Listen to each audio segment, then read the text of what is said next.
لا إله إلا الله لا إله إلا الله لا إله إلا الله محمد رسول الله أنت تطلع بيننا في الكواكب كالبدور بل وأشرف منه يا سيدي خير النبي لا إله إلا الله لا إله إلا الله لا إله إلا الله محمد رسول الله بسم الله الرحمن الرحيم الحمد لله العظيم القدرة والشان شديد البطش والبرهان حافظ الدين والقرآن ما شاء الله كان وما لم يشاء لم يكن لا حول ولا قوة إلا بالله إن أريد إلا الإصلاح ما استطعت وما توفيقي إلا بالله عليه توكلت وإليه أنيب سبحانك لا علم لنا إلا ما علمتنا إنك أنت العليم الحكيم قال الله سبحانه وتعالى في القرآن الحميد بسم الله الرحمن الرحيم وما أرسلناك إلا رحمة للعالمين وقال النبي صلى الله عليه وسلم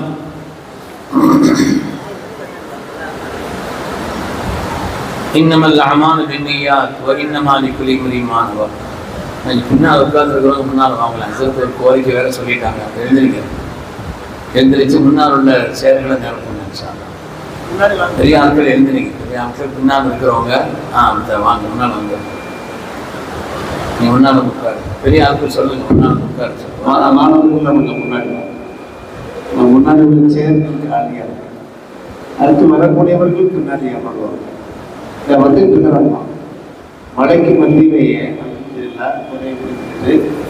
வந்து கொண்டிருக்கிறார். முழு வரிசையில் எப்போதுமே நிரப்பமா இருக்கும். பள்ளிவாசல் வந்து பூர்த்தி பண்றமா இல்லைங்களா? அதே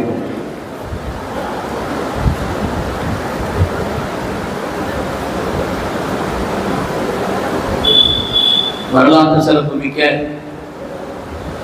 நமது உயிரினும் மேலான கண்மணி முஹம்மது ரசூலுல்லாஹி ஸல்லல்லாஹு அலைஹி வஸல்லம் இந்த மீலாது பெருவிழா நிகழ்ச்சியினுடைய தலைவரும் சிறந்த கல்வியாளரும் பன்னூற்றுக்கணக்கான உலமாக்களை உருவாக்கி தந்த மிக சிறந்த மேதையும் மதரசாவின் மீதும் இல்மின் மீதும் மிகப்பெரிய தேட்டம் உள்ள என்னுடைய கல்வியில் நினைக்க மரியாதைக்குரிய ஸ்தாபனத்தினுடைய முதல்வர் ஹஜ்ரத் பெருந்தகை அவர்களே, எனக்கு முன்னால் இங்கே சுருக்கமாக அதே நேரத்தில் மீலாது நபியினுடைய நபிமாருடைய வரலாறுகளை கேட்பதனுடைய பயன்பாடுகளை மிக அழகாக சொல்லி அமைந்திருக்கக்கூடிய அருமையான சகோதரர் சங்கைக்குரிய அப்துல் ரஹ்மான் ஹஜ்ரத் பெருந்தகை அவர்களே, ஜாமியாவினுடைய மேன்மைக்குரிய உஸ்தாத்மார்களே, கண்ணியமிக்க நிர்வாக பெருமக்களே,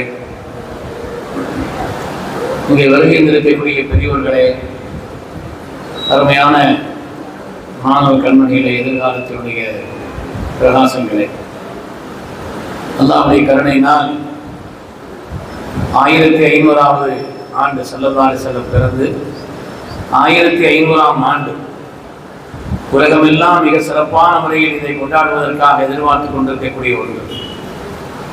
1500 எப்படிங்கிறத விளங்கிக்கிறணும். சுருந்தா பிறந்த 1500 வருஷம்னு சொல்றோம் இல்லையா? எப்படி 1500 வருஷம்? இந்த ஹிஜ்ரி இன்னைக்கு எத்தனை ஹிஜ்ரி? 66 சொல்றேன். ஒரு ஆள் சொல்லுங்க. அசல்தான் வருது.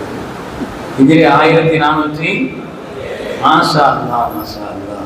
ஒரு ஆள் சொன்னால் பரிசு கொடுத்துடலாம். மொத்தமாக சொல்லும்போது அவரும் கொடுக்க முடியாது. 1447. அவங்க ஹிஜ்ரத்து போன வருஷம் 53. அதனால 47 1447 53 கூட்டும் பொழுது 1500 வருஷங்கள். மனித புனிதராம் நமது உயிரினும் மேலான கண்மணி முஹம்மது ரசூலுல்லாஹி ஸல்லல்லாஹு அலைஹி வஸல்லம் என்ற அந்த நூறானியத்தை இந்த உலகத்தில் அவதரித்த 1500ஆம் ஆண்டினுடைய மீலாது பெருவிழாவின் துவக்க நாளில் நாம் இருக்கிறோம். கண்ணியமானவர்களே, குர்ஆன் ஷரீஃபில் அல்லாஹ் எத்தனையோ துஆக்களை சொல்லி தருகிறான். ஹதீஸில் எத்தனையோ துஆக்கள் இருக்குது. ஆனால் வாழ்க்கையில் நாம தினந்தோறும் ஒரு துஆவை கண்டிப்பாக ஓதியே தீர வேண்டும். ஃபர்லான 17 ரக்காத்துகளிலும் ஓத வேண்டிய கண்டிப்பான ஒரு துஆ அப்படின்னு சொன்னா இஹ்தின ஸிராத்தல் முஸ்தகீம், யா அல்லாஹ் ஹிதாயத்தை தா. ஸிராத்தல் முஸ்தகீம் என்ற அந்த செவ்வையான பாதையை, அந்த வழியை நீ எங்களுக்கு தான் சொல்லி ஓதியே தீர வேண்டும். லா ஸலாத்த இல்லா பிஃபாத்திஹத்தில் கிதாப், அது கூடாது, அது முழுமை வராது. அப்படிப்பட்ட அளவிற்கு உண்டான ஒரு துஆ. அந்த ஹிதாயத்தின் கேந்திரமாக ஒளிவிளக்காக திகழக்கூடிய இந்த மிஸ்பா அஹ்மதாவிலே வந்து இந்த இல்மினுடைய மஜ்லிஸிலே கண்மணி ரசூலுல்லாஹி ஸல்லல்லாஹு அலைஹி வஸல்லம் அவர்களை பற்றி பேசுவது நமக்கு கிடைத்த ஒரு பாக்கியமாக, ஒரு வாய்ப்பாக, ஒரு மகத்தான ஒரு நல்ல துஆவாகத்தான் நான் கருதுகிறேன். அல்ஹம்துலில்லாஹ். அல்லாஹ் தஆலா இந்த சந்திப்பையும் இந்த உரையாடலையும் இந்த தொடர்பையும் அவனுக்கு பொருத்தமுள்ள ஒரு அமலாக அல்லாஹ் கபூல் செய்திருவானாக.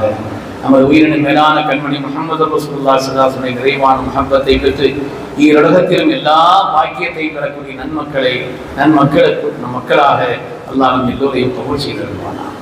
மீலாதுடைய பயன்பாடுகளை பற்றி சொன்னாங்க ஹஸரத் அவர்கள்.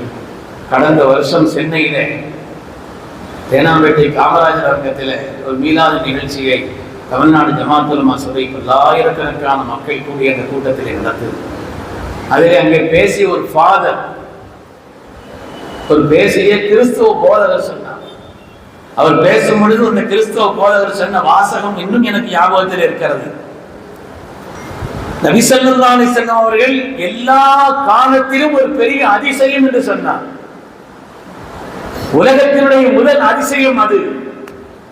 ஏன்னா ஏழை குடும்பத்தில் பிறந்து, பிறக்கும் முன்னால் தந்தையை இழந்து, பிறந்த 6 மாதத்தில் தாயையும் இழந்து, எந்த பல்கலைக்கழகத்திலும் சென்று பாடம் படிக்காத, யாரிடத்திலும் பாடம் படிக்காத, அதே நேரத்தில் உலகத்தினுடைய மேன்மக்கள் எல்லாம் ஏற்படுத்திய தாக்கத்தை விட மகத்தான தாக்கத்தை இந்த உலகத்தில் ஏற்படுத்தி தந்த மகா மனிதர் முஹம்மது நபி ஸல்லல்லாஹு அலைஹி வஸல்லம் என்று சொன்னார். நாம நம்புறோம், நமக்கு தெரியும். ஆனால் ஒரு கிறிஸ்தவ போதகர் சொன்னார். இன்னொன்றையும் இந்த கூட்டத்தில் அவர் அழுத்தமாக சொன்னார். இன்று உலகத்திலே மிக அதிகமாக வளர்ந்து வரக்கூடிய எகத்கஸ்பர் என்ற அந்த கிறிஸ்துவ அறிஞர், உலகத்தில் மிக அதிகமாக வளர்ந்து வரக்கூடிய மார்க்கம் இஸ்லாம். தைரியமாக சொல்லுங்கள், கிறிஸ்தவ போதகன் நான் சொல்கிறேன். இந்த ஆராய்ச்சியை செய்தவர்கள் கிறிஸ்தவர்கள் தான். அவர் சொல்கிறார், இந்த ஆராய்ச்சியை செய்தவர்கள் கிறிஸ்தவர்கள் தான். 1990 110 கோடியாக இருந்த இந்த இஸ்லாமிய சமுதாயம் 35 வருடங்களுக்கு பின்னால் 160 கோடியாக ஆன சமுதாயம் 2050 210 கோடிக்கு மேல் இந்த சமூகம் வளர்ந்து கொண்டிருக்கிறது. இஸ்லாம் வளர்ந்து கொண்டிருக்கிறது. அதுக்கு அவர் சொன்ன ஒரு காரணம் என்னன்னு சொன்னா, அதற்குண்டான அடிப்படை காரணம் கண்மணி முஹம்மது ரசூலுல்லாஹி ஸல்லல்லாஹு அலைஹி வஸல்லம் அவர்கள் அமைத்த அந்த கட்டமைப்பு என்று சொன்னார். ஸ்டெபிலிட்டி என்று சொல்கிறோம். ஸல்லல்லாஹு அலைஹி வஸல்லம் அமைத்த அந்த கட்டமைப்பு தான் இப்படிப்பட்ட ஒரு நேர்த்தியை உலகத்தில் இஸ்லாம் வளர்ந்து கொண்டிருக்கக்கூடிய மகத்தான மார்க்கமாக அது இருப்பதற்குண்டான காரணம் என்ற கூட்டத்தில் சொல்லி காட்டினார். அருமையானவர்களே, அப்படிப்பட்ட மாமனிதரை பற்றி நாம் எல்லாம் படிக்க வேண்டும். அவருடைய வரலாறுகளை நாம் விளங்க வேண்டும். அவருடைய வரலாறை விளங்காமல் குர்ஆன் நமக்கு விளங்காது. அவருடைய வரலாற்றை படிக்காமல் குர்ஆன் விளங்க முடியாது. லக்கத் லபிஸ்து ஃபீக்கும் உம்ரன் மின் கப்லிஹி, உங்களோடு 40 ஆண்டு காலம் வாழ்ந்திருக்கிறேனே, என்னுடைய வாழ்வை யோசிக்க வேண்டாமா? நல்லா கேட்கிறானே. லக்கத் கான லக்கும் ஃபீ ரசூலில்லாஹி உஸ்வத்துன் ஹஸனா, ரசூலுடைய வாழ்வில் உங்களுக்கு முன்மாதிரி இருக்கிறது என்று அல்லாஹ் சொல்கிறானே. வஇன்னக லஅலா குலுகின் அதீம், நாயகமே தாங்கள் மகத்தான குணத்தில் இருக்கிறீர்கள் அல்லாஹ் தஆலா பாராட்டினானே. அந்த ஆயத்துக்களை எல்லாம் அவருடைய வரலாற்றை விளங்காமல் எப்படி நாம் விளங்குவது? இவருடைய வரலாறுகளை நாம் படிக்க வேண்டும். அருமையானவர்களே, அல்லாஹ் தஆலா நமக்கு தந்த நிஅமத்துகளில் எல்லாம் மகத்தான நிஅமத் கண்மணி ரசூலுல்லாஹி ஸல்லல்லாஹு அலைஹி வஸல்லம். லகத் மன்னல்லாஹு அலல் முஃமினீன் இஸ் பஅஸ ஃபீஹிம் ரசூலன் மின் அன்ஃபுஸிஹிம். அல்லாஹ் சொன்னான், அல்லாஹ் உங்களுக்கு மிகப்பெரிய உபகாரத்தை செய்திருக்கிறார். காரணம் என்ன என்று சொன்னால், அவன் உங்களிலிருந்தே ஒரு ஒப்பற்ற ரசூலை உங்களுக்கு அனுப்பி தந்தது என்று அல்லாஹ்வே மகத்தான நிஅமத் என்று சொல்லி காட்டக்கூடிய உன்னதமான ஒரு நிலைப்பாடு. எனவே அவர்கள் பிறந்த இந்த ரபியுல் அவ்வல் மாதத்தை குறிப்பாக எல்லா காலங்களிலும் மீளாத கொண்டாடலாம். நாம் ஒன்றும் கேட்க வெட்டி அதை பங்கு வைக்கிறது குறிப்பிட்ட நாள் அல்ல. அவர்களுடைய அந்த பிறப்பை நாம் எல்லா காலங்களிலும் கொண்டாடலாம். குறிப்பாக இந்த ரபியுல் அவ்வல் மாதத்தில் இஸ்கோடும் தேட்டத்தோடும் அவருடைய மூலு ஷரீஃபை நாம் ஓதுவது, அவர்களுடைய வரலாறுகளை நாம் கேட்பது, படிப்பது, அவர்களுக்காக வேண்டி நாம் தான தர்மங்களை செய்வது, அவர்களுக்காக நாம் உணவளிப்பது போன்ற நல்ல காரியங்களை செய்யும் பொழுது நம்முடைய ஈமானுடைய வளர்ச்சி அதில் இருக்கும் என்பதிலே எந்த விதமான சந்தேகம். சஹாபாக்களை பொறுத்தவரையிலே அவர்கள் அல்லாஹ்வுடைய ரசூலை அப்படியே பின்பற்றினார்கள் என்பது மாத்திரமல்ல, அது விஷயத்தில் மாத்திரமல்ல, எல்லா காரியங்களிலும் அவர்கள் முன்மாதிரி. அல்லாஹ்வுடைய ரசூலை புகழ்ந்ததிலும் அவர்கள் தான் முன்மாதிரி. وَأَحْسَنُ مِنْكَ لَمْ تَرَ قَطُّ عَيْنِي وَأَجْمَلُ مِنْكَ لَمْ تَلِدِ النِّسَاءُ. ஹஸன் அல்லாஹ் தான் படிக்கிறார். ஆகவே இந்த உலகத்தில் உங்களை போல் அழகானவரை உலகம் கண்டதில்லை, உங்களை போல் பாக்கியமான ஒரு மகனை உலகத்தில் எந்த தாயும் பெற்றெடுத்ததில்லை. நாயகனே, எல்லா குறைகளிலிருந்தும் தாங்கள் நீக்கியவர்கள். நீங்கள் எப்படி விரும்பினீர்களோ அப்படி அல்லாஹ் உங்களை படைத்தார், நீங்கள் விரும்பியதை போல் என்று ஸல்லல்லாஹு அலைஹி வஸல்லம் முன்னிலையில் ஹஸன் அல்லாஹ் அவர்கள் பாடி அப்படிப்பட்ட பாடல்களை பாடுவதன் வழியாகவும் அவருடைய மஹப்பத்தை நம்முடைய உள்ளத்தில் ஆக்கிக் கொள்ளலாம் என்பதற்குண்டான வழிகாட்டுதலை நமக்கு அவர்கள் சொல்லி தந்திருக்கிறார். எனவே எல்லாரும் ஒரே விஷயத்தை சொல்லிட்டு போயிடக்கூடாதுங்கிறதுக்காக வேண்டிதான் ஒவ்வொரு ஆண்களுக்கும் சில தலைப்புகளை கொடுக்கிறார்கள். அண்ணல் இன்றி அகிலம் இல்லைன்னு ஒரு தலைப்பு. பெருமக்களே, அல்லாஹ்வுடைய ரசூலுடைய காதலர்கள், அவருடைய நேசர்கள் பேச வேண்டிய ஒரு உன்னதமான தலைப்பு. அல்லாஹ் நமக்கும் அந்த நேசத்தை நிறைவாக்கி தந்தர வேண்டும். அண்ணல் இன்றி அகிலம் இல்லை என்று சொன்னால் அவருக்கு பிறகு புருதா சரி போதணும். இந்த உலகமும் சரி ஆகிரத்தும் அவர்களுடைய கொடைதான். فَإِنَّ مِنْ جُودِكَ الدُّنْيَا وَضَرَّتَهَا وَمِنْ عُلُومِكَ عِلْمُ اللَّوْحِ وَالْقَلَمِ. அவருடைய கொடைதான் இந்த உலகத்தின் எல்லாம். அதனாலதான் ஹதீஸ்ல வருது, ஹதீஸ் குர்சியிலே குன்து கன்ஸம் மக்ஃபியா. அல்லாஹ் சொல்கிறார், நான் மறைபொருளாக இருந்தேன், நான் இந்த உலகத்தில் அறியப்பட வேண்டும் என்று நான் விரும்பினேன். ஃபஹலக்துல் ஹல்க, படைப்பினங்களை படைத்தேன். பெருமக்கள் சொல்வார்கள், அந்த ஹலக்துல் ஹல்கங்கிறதுக்கு ஸல்லல்லாஹு நூறானியத்தை படைத்தது என்று சொல்வார்கள். ஆனா மின்னூர் இல்லா குல்லு ஷைஇன் மின்னூரி, நான் அல்லாஹ்வுடைய நூறானியன், உலகமெல்லாம் என்னுடைய நூறில் இருந்து வந்தது என்று இருக்கிறது. அதனாலே அல்லாஹ் தான் அறியப்பட வேண்டும் என்று அவன் நாடினான். அதனால் ஸல்லல்லாஹு அலைஹி வஸல்லம் படைத்தார். அருமையானவர்களே, ஹதீஸிலே வரக்கூடிய இந்த செய்திகள் எல்லாம் ஏதோ அவங்களுடைய 40வது வயசுல நுபுவத் அவங்களுக்கு வழங்கப்பட்டதுங்கிற மாதிரி படிச்சிருக்கிறோம். குன்து நபியன் வ ஆதம பைனல் மாஇ வத்தீன். இந்த உலகத்தில் ஆதம் அலைஹிஸ்ஸலாம் படைப்பதற்கு முன்னாலேயே நான் நபியாக இருந்தேன் என்று சொல்கிறார்கள். என்ன அர்த்தம்? அன காசிமுன் வல்லாஹு முஅதி, அல்லாஹ் தான் கொடுப்பவன், நான் பங்கு வைப்பவன் என்று சொல்கிறார்கள். எதை பங்கு வைக்கிறார்கள்? எல்லாவற்றையும், யார் யாருக்கு எதை எப்பொழுது எங்கே எவ்வளவு கொடுக்க வேண்டும் என்பதையும் ஹஜ்ரத் ரசூலுல்லாஹி ஸல்லல்லாஹு அலைஹி வஸல்லம் தான் பங்கு வைத்து கொடுக்கிறார் என்பதையும் பார்க்கிறோம். எனவே அல்லாஹ் தஆலா இந்த உலகத்திலே அவர்களுடைய நூறானியத்தை காரணமாக்கித்தான் உலகத்தையே படைத்தான் என்பதிலே எந்த விதமான சந்தேகம் இல்லை. அப்படிப்பட்ட மகத்தான மாண்புக்குரியவர்கள் ஹஜ்ரத் ரசூலுல்லாஹி ஸல்லல்லாஹு அலைஹி வஸல்லம் அவர்கள். சங்கைக்குரியவர்களே, இந்த மாதிரி அல்லாஹ்வுடைய ரசூல் இல்லை என்று சொன்னால் மனித வாழ்விற்கு தேவையான அத்தனையும் இல்லை. அது இல்லை இது இல்லைங்கிறது இல்லை, மனித வாழ்விற்கு தேவையான எல்லாவற்றையும். உமர் ரலியல்லாஹு அன்ஹு இடத்துல கேட்டாங்க, ஸல்லல்லாஹு அலைஹி வஸல்லம் என்ற அந்த வழிகாட்டி இந்த உலகத்திலே வருவதற்கு முன்னால், அதற்கு முன்னாலே உங்களுக்கு தலைமைத்துவத்திற்கு வேறு யாரும் இல்லையான்னு கேட்டாங்க. ஸல்லல்லாஹு அலைஹி வஸல்லம் இந்த உலகத்திலே வருவதற்கு முன்னால் உங்களுக்கு தலைமைத்தனத்திற்கும் வழிகாட்டுவதற்கும் யாருமே இல்லையான்னு கேட்டாங்க.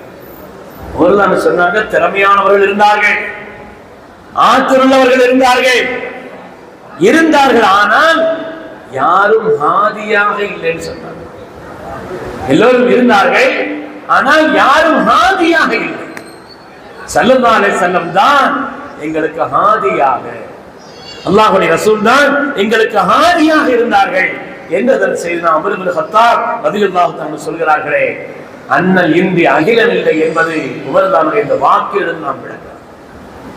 ஸல்லல்லாஹு அலைஹி வஸல்லம் சொல்கிறார்களே, அலம் ஆதீகும் ஆன்தும் உல்லாரன் ஃபஹதாகுமுல்லாஹு பி, நீங்கள் எல்லாம் வழிகாட்டில் இருந்தீர்கள், அல்லாஹ் தஆலா என்னை காரணமாக வைத்து உங்களுக்கு ஹிதாயத்தை தரவில்லையா கேட்டார்கள். என்னை காரணமாக வைத்து அன்தும் ஆலத்தன் ஃபஹதாகுமுல்லாஹு பி, நீங்கள் எல்லாம் ஏழையாக பொருளாதார நிலையில் கீழ் நிலையில் இருந்தீர்கள், என்னை காரணமாக வைத்து அல்லாஹ் உங்களை சீமனாக ஆக்கவில்லையா கேட்டார். அது மாதிரி ஆன்து முத்தஃபர்ரிகூன், நீங்கள் எல்லாம் முத்தஃபர்ரிகீன்களாக இருந்தீர்கள், ஃபஜமஅக்குமுல்லாஹு பி, அல்லாஹ் என்னை காரணமாக வைத்து உங்களை ஒன்று சேர்த்து வைக்கவில்லையா என்று கேட்டார். இந்த உலகத்தில் எல்லாம் கிடைத்தது, நாம் பெற்ற எல்லாம் ஹஜ்ரத் ரசூலுல்லாஹி ஸல்லல்லாஹு அலைஹி வஸல்லம் அவர்களை கொண்டுதான். ஹஜ்ரத் அவர்கள் சொன்னதை போல ரஹ்மத்துல் லில் ஆலமீன் அவர்கள் எவ்வளவு உன்னதமான ஒரு வார்த்தை. இந்த உலகத்திற்கே ரஹ்மத்தாக அல்லாஹ் தஆலா அவர்களை ஆக்கி வைத்திருக்கிறார். அவர்கள் இல்லை என்று சொன்னால் ஹிதாயத் என்பது இல்லை. அவர்கள் இல்லை என்று சொன்னால் உலகம் ஜஹாலத்தில் மூழ்கி போயிருக்கும். அவர்கள் இல்லை என்றால் உலகம் ஃபக்ரிலும் ஏழ்மையிலும் மூழ்கி போயிருக்கும். அவர்கள் இல்லை என்று சொன்னால் உலகம் தஃபர்ருக்காக பிரிந்து கிடந்திருக்கும். அல்லாஹ் தஆலா அவர்களை காரணமாக வைத்து, அவர்கள் இல்லை என்றால் அறிவு இல்லை, பொருள் இல்லை, பண்பாடு இல்லை, எதுவும் இல்லை என்று சொல்லக்கூடிய அளவிற்கு அவர்களை காரணமாக வைத்துத்தான் உலகத்தில் அல்லாஹ் தஆலா எல்லாவற்றையும் தந்தார். இஸ்லாம் என்று சொன்னாலே, ஸல்லல்லாஹு அலைஹி வஸல்லம் சொன்னாலே அறிவுதான். அறியாமை காலத்திலிருந்து ஸல்லல்லாஹு அலைஹி வஸல்லம் அவர்கள் அறிவு புகட்டினார்கள். இந்த உலகத்தில் நான் ஒரு அறிவு புகட்டக்கூடியவனாக அனுப்பப்பட்டிருக்கிறேன் சொன்னாங்க இல்லையா? ஸல்லல்லாஹு அலைஹி வஸல்லம் சொன்னாலே அறிவுதான். உலகத்திற்கு அறிவு கிடைத்ததும் அவர்களை கொண்டுதான், எல்லாம் கிடைத்தது அவர்களை கொண்டுதான் என்பதிலே எந்த விதமான சந்தேகம்.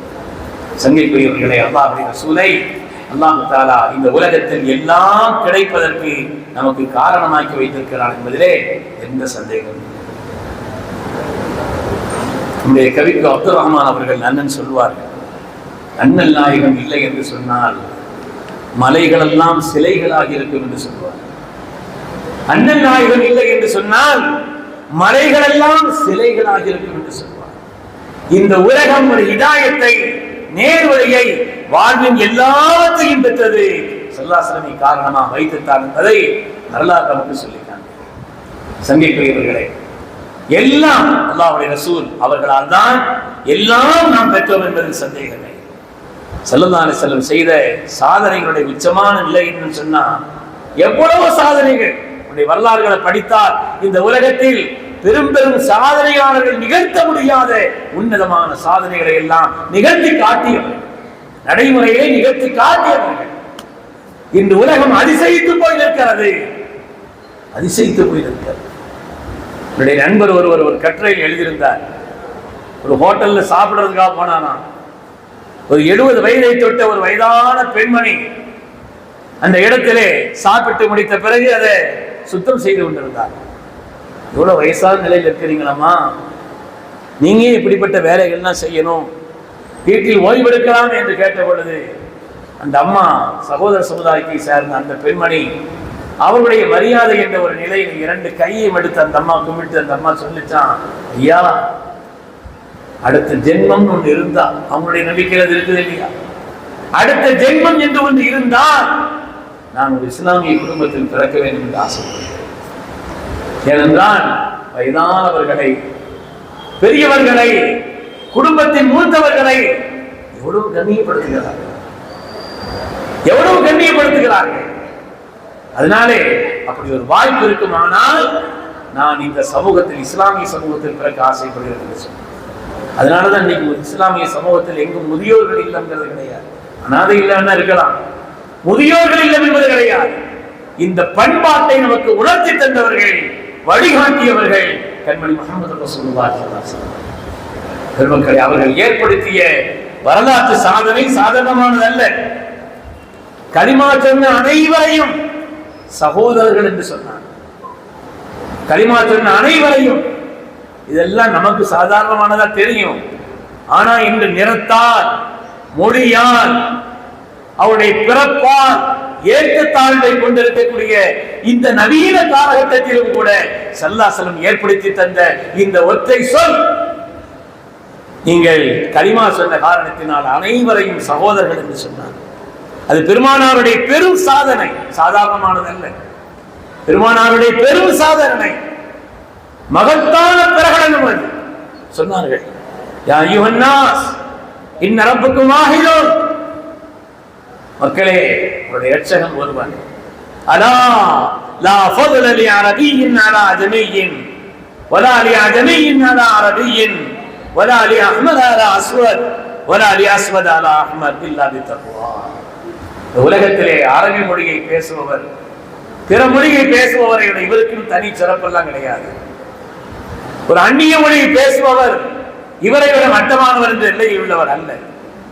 நிறத்தால் கருத்தவர், நிறத்தால் சிவந்தவர், ரெண்டு பேருக்கு பற்றிய ஏற்றத்தாழ்வு என்பதெல்லாம் இல்லை. கலிமா சொன்ன எல்லோரும் சகோதரர்கள் என்று இந்த உலகத்திலே உருவாக்கி காட்டியவர்கள், நடைமுறைப்படுத்தி காட்டியவர்கள். நிறபேதமும் குலபேதமும் மிகைத்திருந்த காலகட்டத்தில் அதை உலகத்தில் ஆக்கி காட்டியவர்கள் ஸல்லல்லாஹு. அதனால் இந்த உலகம் இல்லை சொன்னால் உலகம் சீராக இல்லை என்று அர்த்தம். ஸல்லல்லாஹு இல்லைன்னா, ஸல்லல்லாஹு அலைஹி வஸல்லம் இல்லை என்று சொன்னால் இந்த உலகம் பெற்றிருக்க வேண்டிய பண்பாட்டை பெற்றிருக்காது. உலகம் இன்று ஒரு சீர்நிலையில் இருந்திருக்காது. அப்படிப்பட்ட ஒரு சீர்நிலையை உருவாக்கியவர்கள் ஸல்லல்லாஹு அலைஹி வஸல்லம். பெருமக்களே, குறைஷி குலத்தை, மக்காவை சார்ந்தவர்கள் மதீனாவிற்கு சென்று புலம்பெயர்ந்து ஹிஜ்ரத்து சென்று அங்கே ஆட்சியாளராக இருந்தார்கள், ஆட்சியாளர்களாக இருந்தார்கள். எத்தனை பெருமக்களுடைய வரலாறு, எத்தனை பெருமக்கள்! உமர் அல்லாஹ்வுடைய காலகட்டம், காதிசியா யுத்தம், உலக புகழ்பெற்ற ருஸ்தும் படை தளபதி, அவனோடு பல்வேறு விதமான பேச்சுவார்த்தைகள் நடந்து கொண்டிருக்கிறது. இஸ்லாமிய வரலாற்றில் மிக முக்கியமான வரலாறு. பல கட்டங்களாக பேச்சுவார்த்தை நடக்கிறது. அந்த பேச்சுவார்த்தையில் முஸ்லிம்களுடைய தரப்பிலே சென்றவர் செய்தனா ரிபீ இப்னு ஆமிர் ரலியல்லாஹு அன்ஹு அவர்கள். பல கட்ட பேச்சுவார்த்தைகளிலே ஒரு கட்டத்தில் முஸ்லிம்களுடைய தரப்பிலே உள்ள ஹஜ்ரத் ரிபீ ரலியல்லாஹு தஆலா அவர்கள் சொன்னார்கள், இன்னும் 2 நாள் தான் அவகாசம். அப்படியே தள்ளி போட்டுக்கிட்டே போக முடியாது பேச்சுவார்த்தையை. 2 நாட்கள் தான் அவகாசம், அதுக்குள்ள பேச்சுவார்த்தை முடிக்கப்பட வேண்டும் என்று பாரசீகத்தினுடைய படை தளபதி கேட்டார். செய்யுதுகும் அந்த பார்க்கிறதுக்கு சாதாரண ஒரு ஃபகீருடைய கோலத்தில் இருக்கக்கூடிய நீங்கள், ஒட்டுமொத்த அவங்களுக்கு நீங்க தான் தலைவரான்னு கேட்டான். பாரசீக படை தளபதி கேட்கிறார். அதில் செய்தனா ரிபீ இப்னு ஆமிர் ரலியல்லாஹு தஆலா சொன்னார்கள், எல்லாருக்கும் தலைவர் இல்லை, ஆனால் வலக்கின்னல் முஸ்லிமூன கல் ஜஸதில் வாஹித். முஸ்லிம்கள் எல்லாம் ஒரு உடலை போல, ஒரு உடலை போல் நாங்கள் எல்லோரும் சகோதரர்கள் என்று அந்த சபையிலே சொல்லி காட்டினார்கள். ஹஜ்ரத் ஸையதுனா ரிபீ இப்னு ஆமிர் ரலியல்லாஹு அன்ஹு ஈமான் கொண்ட காரணத்தினால், மொழியால், நிறத்தால், பிறப்பால், நாட்டால் வேறுபட்டவர்கள் இந்த இன்றைய காலகட்டத்தினுடைய மௌட்டிக நிலையில் இருந்து அந்த காலத்திலேயே சகோதரர்கள் என்பதை சொல்லி காட்டியது மாத்திரமல்ல, உலகத்தில் அந்த பெரும் சாதனையை நிகழ்த்தி காட்டியது. அதனாலேதான் அரசியலில் மாத்திரமல்ல, ஸல்லல்லாஹு அலைஹி இந்த சாதனை அரசியலில் மாத்திரமல்ல. இன்று இமாமுல் ஆலம் அபூ ஹனீஃபா ரஹ்மத்துல்லாஹி அலைஹி அவர்கள், அவங்களுடைய தாய்மொழி பாரசி, பாரசீக மொழி. ஆனால் இஸ்லாமிய உலகத்திற்கு, சட்ட உலகத்திற்கு அவர்கள் ஆற்றி தந்த சாதனை கொஞ்சம் நஞ்சமா? இஸ்லாமிய உலகம் அதை கையேந்தி ஏற்றுக்கொண்டிருக்கிறது. அவர்கள் சட்ட உலகத்திற்கு தந்த அந்த நிகழ்த்திய சாதனை சாதாரணமானது. அதாவது ஃபர்லி மஸ்அலான்னு சொல்லுவாங்க ஃபிக்ஹ் கிதாபுகள்ல. இப்படி இருந்தால், இப்படி வந்தால், இப்படி ஆனால் என்ன நடக்க வேண்டும். அப்படி ஃபர்தி மஸ்ஆயில்கள் மாத்திரம் அதற்கு இமாமுல் ஆலம் அவர்கள் 6000 மஸ்அலா இருக்கிறாங்க. 6000 மஸ்அலாக்களை அதற்கு இமாமுல் ஆலம் அபூ ஹனீஃபா ரஹ்மத்துல்லாஹி அலைஹி அவர்கள் அந்த ஃபர்தி மஸ்ஆயில்களை இன்றைய காலகட்டத்திலே ஒரு பிரச்சனை என்றிருந்தாலும் கூட அதற்குண்டான ஒரு தீர்வை அதற்கு இமாமுல் ஆலம் அவர்கள் சொல்லி தந்திருக்கிறார். சமீபத்தில் கேரளத்தில் நடந்த ஒரு சம்பவம். ஒரு பள்ளிவாசல், அந்த பள்ளிவாசல்ல விசாலமான அந்த ஹால், அவர் பக்கத்தில் ஒரு வீடு. அந்த வீட்டுக்காரர் தன்னுடைய வீட்டினுடைய முற்றத்தில் ஒரு மரம் வளர்த்தார். நடந்த சம்பவம். மரம் வளர்த்தார். அந்த மரம் வளர்ந்து கிளைகளை விட்டு பள்ளியினுடைய விசாலமான முற்றத்தில் எல்லாம் பல கிளைகள் பரவி இங்கேயும் பெரிய பெரிய மரங்கள் உருவாகிவிட்டது. பள்ளிக்காரங்க பார்த்தாங்க, நம்ம பள்ளியில மரங்கள் எல்லாம் பெருசா உருவாகி இருக்குது, இதை வெட்டி நம்ம காசாக்கிற வேண்டியதுதான், பணமாக்கிற வேண்டியதுதான் முடிவு பண்ணி வெட்டணும்னு முடிவு பண்றாங்க. அப்படி முடிவு பண்ற நேரத்தில் யார் அசல் மரம் இருந்ததோ அந்த மரத்தை அந்த வீட்டுக்காரர் சொன்னார், அது உங்களுக்கு சொந்தமானது அல்ல, அந்த மரம் போல எனக்கு சொந்தம்ங்கிறார் அவர். அது போல எனக்கு சொந்தம்.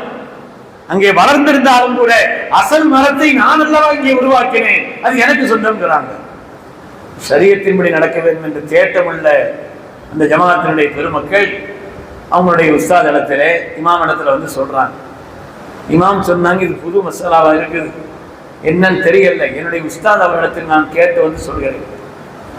என்னுடைய உஸ்தாத் மீராங்குட்டின்னு சொல்லியாரு ஒரு ஆள் இருக்கிறாங்க, நான் அவங்களை சந்திச்சு அவரிடத்தில் கேட்டு வந்து இந்த மசாலாவை உங்களுக்கு சொல்கிறேன்னு சொல்லிட்டு இங்கிருந்து அவருடைய உஸ்தாதை தேடி பயணப்படுகிறார். நடந்த சம்பவம். பயணப்பட்டால் அவங்களுடைய உஸ்தாத் அப்படின்னா எங்கேயும் அவசரமா ஒரு வண்டியில் ஏறி போறதுக்காக காரில் ஏறி உட்கார்ந்து இருக்கிறார். இந்த மௌன இந்த விஷயம் சொல்லி அவங்க கூப்பிட்டு கேட்கிறார், வந்திருக்கிற என்ன விஷயம் கேட்கிறார். உஸ்தாத் மாதிரி எங்க நாட்டில் ஒரு பிரச்சனை, ஒரு வீட்டுக்காரர் மரத்தை உருவாக்கினார், பள்ளியில விசாலமான இடம் இருந்துச்சு, எனவே அங்கிருந்து தோன்றிய அந்த மரம் இங்க எல்லாம் கிளை விட்டு பரப்பி பெரிய பெரிய மரங்கள் உருவாகிவிட்டது. பள்ளிக்காரங்க இதை வெட்டணும்னு சொல்றாங்க, அதனால இது அவங்களுக்கு சொந்தமாக்குங்கிறாங்க. அவர் அது உங்களுக்கு சொந்தம் இல்லைங்கிறாரு. இதனுடைய மசாலா என்ன என்று தெரிந்து கொள்வதற்காக உங்களிடத்தில் வந்தேன். உஸ்தாத் அவர்கள் அவ்வளவு திறமையானவங்க. அவங்க சொன்னாங்களா, நானே முகுனின்னு ஒரு கிதாப் இருக்குது, அந்த முகுனிங்கிற கிதாபில் சுருகுன்னு ஒரு பாடம் இருக்குது, அந்த சுருகு பாடத்தை எடுத்துப்பாரு, அதனுடைய ஆரம்பத்திலே இது சம்பந்தப்பட்ட மசாலா தான் வருதுன்னு அவர் வண்டி கிடைக்கிறார்.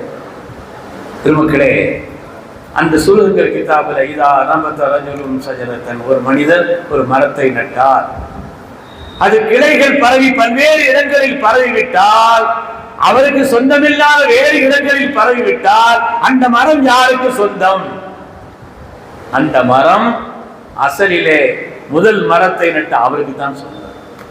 ஆனா பள்ளிவாசலை ஒரு விசாலமான இடத்தை ஆக்கிரமித்து இருந்திருக்கிறதே, வளர்ந்திருக்கிறதே, இந்த மண்ணிலிருந்து சத்துக்களை உறிஞ்சிருக்கிறதே, இவங்களுக்கு எந்த பலனும் இல்லையான்னா இங்கே இருந்ததற்கான அந்த இடத்துக்கான வாடகை அவர் கொடுக்கணும் அப்படின்னு பத்துவா சொன்னார். இதை சொல்ல வருவதனுடைய நோக்கம் என்னன்னு சொன்னா, அதற்கு இமாமுல் ஆலம் அவர்கள் பாரசீக மொழியை சார்ந்தவர்கள். ஆனால் இந்த உலகத்தில் 6000க்கும் மேற்பட்ட ஃபர்தி மசாலாக்களை உருவாக்கி தந்திருக்கிறார் என்று சொன்னால் இஸ்லாமிய உலகம் அவர்களை ஏற்றதா இல்லையா? இல்ல, அவர் பாரசீக மொழிக்காரரு, அவங்க எடுத்து தந்த அந்த இஸ்லாமிய சட்டத்தை எல்லாம் ஏற்க முடியாது என்று இஸ்லாமிய உலகம் தள்ளியதா? இந்த ஒன்றுபட்ட நிலையை, சகோதரர்கள் என்ற ஒரு நிலையை மொழிக்கு அப்பாற்பட்டு நாட்டிற்கு அப்பாற்பட்டு இந்த உணர்வை, சகோதரத்துவத்தினுடைய தன்மையை உருவாக்கி தந்த பெரும் சாதனையாளர் கண்மணி முஹம்மது ரசூலுல்லாஹி ஸல்லல்லாஹு அலைஹி வஸல்லம். உண்மையானவர்களே, அதற்கு இமாம் புகாரி ரஹ்மத்துல்லாஹி அலைஹி அவர்கள் ஹதீஸ் உலகத்திற்கு அவர்கள் ஏற்படுத்தி தந்த சாதனை கொஞ்சமா? இத்தஃபக்கல் அஇம்மா அலா அன்ன அஸஹல் குதுபி மஅ கிதாபில்லாஹி ஸஹீஹுல் புகாரி.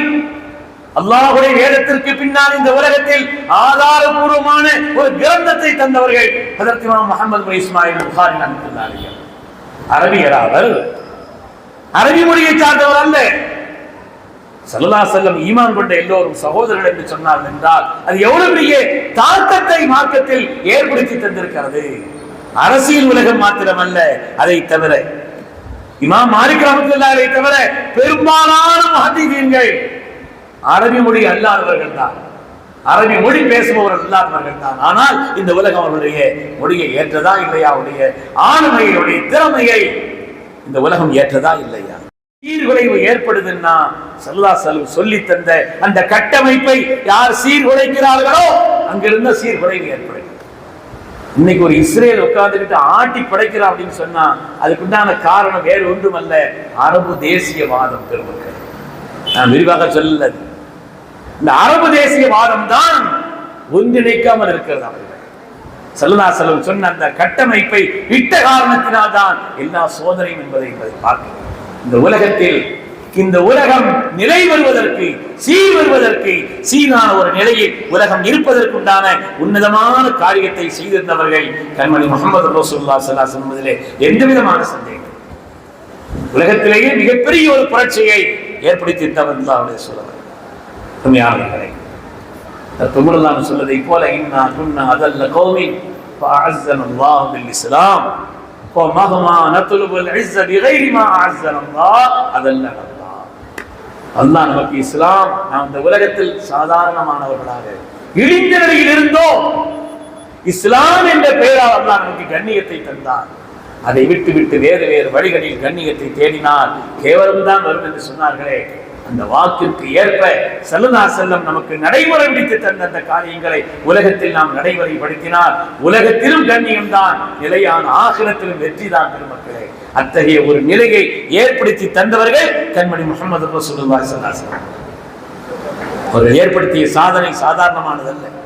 இந்த உலகம் சீராக இருப்பதற்கு என்னென்ன உயர்வுகள் காரணங்கள் உண்டோ எல்லாவற்றையும் ஏற்படுத்தி தந்தார். காலையில பேப்பர் வாங்கி படிக்கிற நேரத்துல அந்த பேப்பர்ல உச்ச நீதிமன்றம் ஒரு விஷயத்துல கருத்து சொல்லி இருக்கக்கூடிய ஒரு கருத்தை பார்த்தேன். உச்ச நீதிமன்றம் என்ன கருத்து சொல்லி இருக்குதுன்னு சொன்னா, நாய்கள் எங்காவது கொல்லப்படுவதை யாராவது தடுத்தால் அவங்க ஒவ்வொரு ஆண்களுக்கும் 25,000 ரூபாய் ஃபைன் போடணும்னு உச்ச நீதிமன்றம் சட்டம் போட்டு. ஒரு நகராட்சி செய்ய வேண்டிய வேலை, ஒரு பேரூராட்சி செய்ய வேண்டிய வேலை நாய்கள் சம்பந்தப்பட்ட விஷயத்தை கவனிக்கிறதுங்கிறது. ஆனால் இதில் நேரடியாக உச்ச நீதிமன்றம் தலையிடுகிறது. நாய் பிரச்சனை இன்னைக்கு பெரிய பிரச்சனையா இருக்கு, பெரிய பிரச்சனை. எங்கேயானாலும் பேப்பர்ல ஒவ்வொரு நாளும் பார்த்தா அவரை கடித்து கொதறியது இந்த பிள்ளையை, குறிப்பாக பெண்களும் சிறுவர்களும் பெண்களும் ரொம்ப பாதிக்கப்படுகிறார்கள். பத்திரிகைகள்ல நாயை பற்றிய செய்தி வந்து கொண்டே இருக்கிறது. ஸல்லல்லாஹு அலைஹி அது பற்றி நமக்கு தெளிவு சொல்லியிருக்கிறார். மார்க்கத்தினுடைய வழிகாட்டுதலில் எதை ஸல்லல்லாஹு அலைஹி விட்டார்? இந்த உலகம் சீர் வருவதற்குண்டான எல்லா காரியத்தையும் தெளிவுபடுத்தி தந்தவர்கள் அவர்கள். அவர்கள் இல்லாமல் சீரான உலகம் இல்லை, அவர்கள் வழிகாட்டாமல் ஒரு உன்னதமான உலகம் என்பது இல்லை. எல்லா காரியத்திலையும் இன்னைக்குள்ள பிரச்சனை எதுனாலும் சொல்லுங்கள், அதற்கும் தெளிவு சொன்னவர்கள் ஸல்லல்லாஹு அலைஹி வஸல்லம் அவர்கள். இந்தியாவில் கடந்த வருடத்தில் மாத்திரம் நாய்களுடைய கடியினால் சோதிக்கப்பட்டவர்கள் 36%. உலக அளவில் ஒப்பிடும் பொழுது இந்தியாவில் நாய் கடியினால் சோதிக்கப்பட்டவர்கள் 36%. கடந்த 8 மாசத்துல தமிழ்நாட்டில் மாத்திரம் 4 லட்சம் பேர் நாயினால பாதிக்கப்பட்டிருக்கிறார். 8 மாதங்கள் நாயினால் பாதிக்கப்பட்டவர்கள், அதனுடைய கடியினால் பாதிக்கப்பட்டவர்கள். பெருமக்களே, மார்க்கம் அதை பற்றி சொல்லியிருக்கிறது, ஸல்லல்லாஹு அலைஹி அதை பற்றி சொல்லியிருக்கிறார்கள். பொதுவாக நாய் அதிகமாக குட்டி ஓடும், நமக்கு தெரியும். நாய் அதிகமாக குட்டி ஓடும், அது சம்பந்தப்பட்ட விஷயத்தை மார்க்கம் என்ன சொல்லி தந்திருக்கிறது? நாய் என்று ஒரு இனம், அது ஒன்றும் வெறுக்கத்தக்க இனம் அல்ல, உலகத்தில் இல்லாமல் ஆக்கப்பட வேண்டிய ஒரு இனமும் அல்ல. பிராணி என்ற ஒரு ரீதியிலே அதன் மீது இரக்கம் காட்டலாம், அதெல்லாம் தப்பில்லை. குர்ஆன் ஷரீஃபில் அல்லாஹ் தஆலா சூரத்துல் கஹ்ஃபில் ஒரு நாயை சொல்வாங்க. அதுல கூட ஒரு விஷயத்தை சொல்றாங்க, அந்த வாலிபர்களோடு சேர்ந்து ஒரு நாயும் போச்சு இல்லையா, படுத்திருந்த அந்த வாலிபர்களை அங்கும் இங்குமாக ஒரு கல்லிமுகம் தாத்தல் யமீனி வ தாத்தல் ஷிமால், இங்க அங்கும் பிரட்டினான் அல்லாஹ். நாய் மாத்திரம் அப்படி பிறளவுடா இல்லையா? கல்புகும் பாசித்தும் திராஹில் வசீத் அப்படியே உட்கார்ந்து இருந்துச்சு நாய். இந்த இவங்கெல்லாம் உடம்ப கொண்டு அப்படி பிரட்டி வைக்கலன்னா அது உளுத்து போயிருக்கும், மண்ணோடு மண்ணா இருக்கும் அந்த உடல், மனித உடல். ஆனா நாயினுடைய உடல் மாத்திரம் அப்படி தெளிவாக இருக்குது. அதை பற்றி ஆய்வு செய்திருக்கிறார் ஐரோப்பிய பேரறிஞர். அதை பற்றி ஆய்வு செய்தவர் சொல்கிறார், உலகத்திலே நாயை பொறுத்த வரையிலே, அது ஒரு ஜெர்மனி அறிஞர், அவர் சொல்கிறார், உலகத்திலேயே நாயினுடைய தோல் கனமான தோல், சீக்கிரம் அது உருக்குறையாது, பாதிப்படையாது. அதை பற்றி கூட ஆய்வு செய்திருக்கிறார். ரொம்ப நாயினுடைய தொந்தரவு இருந்தா இந்த ஆயத்தை ஓதிக்கொள்ள வேண்டும் என்று பெருமக்கள் சொல்வார். எங்கேயாவது நாய் ரொம்ப சேட்டை பண்ற மாதிரி தெரிஞ்சிச்சுன்னா, அந்த நாயினால் தொந்தரவு வருகிற மாதிரி தெரிஞ்சுன்னா, நாம கல்புகும் வாசித்து இதில் வசீதுன்னு ஓதிக்கிறோம். நாயை பார்த்தா ஆயத்து மறந்து போயிடுது. அதை பார்த்து இதை ஓதிக்கொண்டால் அந்த நாயினால் தொந்தரவு வராது என்று பெருமக்கள் சொல்வார். அதை பற்றியும் அல்லாஹ்வுடைய ரசூல் அவர்கள் நமக்கு தெளிவு சொல்லி இருக்கிறார். அதனால ஒதுக்கப்பட வேண்டியது அணிவதவின்படி அது ஐன் நஜீஸ் எல்லாம் கிடையாது. ஐன் நஜீஸ் அல்லது எச்சி நஜீஸ். மார்க்கம் அதை நமக்கு தெளிவு சொல்லி தந்திருக்கிறது. பெருமக்களே, ஒரு பாதுகாப்பிற்காக, வேட்டைக்காக ஒரு மனிதர் அதை பயன்படுத்தலாமே தவிர வேறு காரணமின்றி ஒரு நாயை வீட்டில் வளர்க்கக்கூடாது. இந்த உலகத்துல மற்ற சமுதாய மக்கள்ல பெரும் பெரும் பணக்காரர்கள் என்பதற்குண்டான அடையாளமாக அவர்கள் வெளிநாட்டு நாயை வாங்கி அதுக்கு ஒரு தனி இடம், கார்ல ஒரு தனி இடம், அதுக்கு சாப்பிட்றதுக்கு பொருள்கள் தனி இடம், பெரிய பெரிய மால்களுக்கெல்லாம் போனா நாய் சாப்பிட்றதுக்குன்னே தனி ஐட்டத்தை வச்சிருக்கிறார், அவைகளுக்காக தனி இடத்தை வைத்திருக்கிறார். நமக்கு அது ஆச்சரியமாக இருக்கலாம். ஏனென்றால் அல்லாஹ்வுடைய ரசூல் அவர்கள் எப்பொழுது விஷயத்தை சொல்லிவிட்டார்களோ, லா தத்குலுல் மலாயிகத்து பைத்தன், அந்த வீடுகளில் மலக்குமார்கள், ரஹ்மத்தின் மலக்குமார்கள் வரமாட்டார்கள். எங்கே நாய் இருக்கிறதோ, எங்கே உருவம் இருக்கிறதோ அந்த வீட்டிற்குள்ளே மலக்குமார்கள் வரமாட்டார்கள் எப்பொழுது நாம் சொல்லப்பட்டோமோ முஸ்லிம் சமுதாயம் அதை விட்டு ஒதுங்கி இருக்கிறது. இஸ்லாமிய நாடுகள்ல நாயுடைய தொந்தரவு கிடையாது. ஹஜ்ஜிக்கு சென்ற எத்தனையோ பெருமக்கள் இருக்கிறீர்கள், மக்கால எங்க நாய் பார்த்திருக்கிறீங்களா? பொதுவாக இஸ்லாமிய நாடுகள்ல அதனுடைய தொந்தரவுகள் இருக்காது.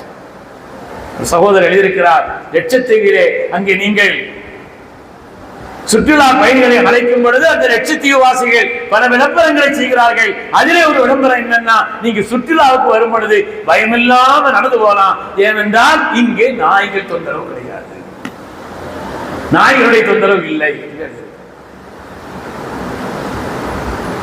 பல நாடுகளிலே புருணை போன்ற நாடுகளுக்கெல்லாம் போனா அங்க பூனைக்கு சாப்பிடுறதுக்கு சில ஐட்டங்களை வச்சிருக்கிறாங்க மால்கள்ல, ஆனா நாய்க்கு ஐட்டம் வைக்கிறது. இஸ்லாமிய நாடுகளில் அப்படிப்பட்ட நிலை என்பது இல்லை. காரணம், அதற்கு வழிகாட்டி தந்தவர்கள் கண்மணி ரசூலுல்லாஹி ஸல்லல்லாஹு அலைஹி வஸல்லம். எந்த வீட்டிலே நாய் இருக்கிறதோ, நாய் வளர்க்கப்படுகிறதோ, ரஹ்மத்தின் மலக்குமார்கள் வரமாட்டார். அன்னை மைமுனா ரலியல்லாஹு சொல்கிறார்கள், ஒரு நாள் ஸல்லல்லாஹு ரொம்ப கவலையோடு இருந்தார். முகத்தில் ஒரு வாட்டம் தெரிந்தது. நான் இதுமே என்ன கவலை என்று நான் கேட்டேன், என்ன கவலை என்று நான் கேட்டேன். ஸல்லல்லாஹு அலைஹி வஸல்லம் சொன்னார்கள், கான வஅதனி ஜிப்ரீல் அன் யல்கானி அல்லைலா. ஜிப்ரீல் அலைஹிஸ்ஸலாம் அவர்கள் நேற்று இரவு வருவதாக சொல்லி இருந்தார்கள், ஆனா வரல. ஜிப்ரீல் அலைஹிஸ்ஸலாம் அப்படி சொன்னா வராம இருக்க மாட்டாங்க. நேற்று வரவில்லை, அடுத்த நாள் ஆகிவிட்டது வரவில்லை, எனவே எனக்கு அது கவலையை தந்ததுன்னு சொல்லி அன்னை மைமுனா ரலியல்லாஹு அன்ஹா அவர்கள் சொல்றார். அதற்கு பிறகு என்ன நடந்ததோ அன்னை மைமுனா தான் சொல்கிறார்கள், 2 நாட்கள் கழிந்து போய்விட்டது. அந்த வீட்டில் ஒரு நாய்க்குட்டி ஒன்று இருந்தது.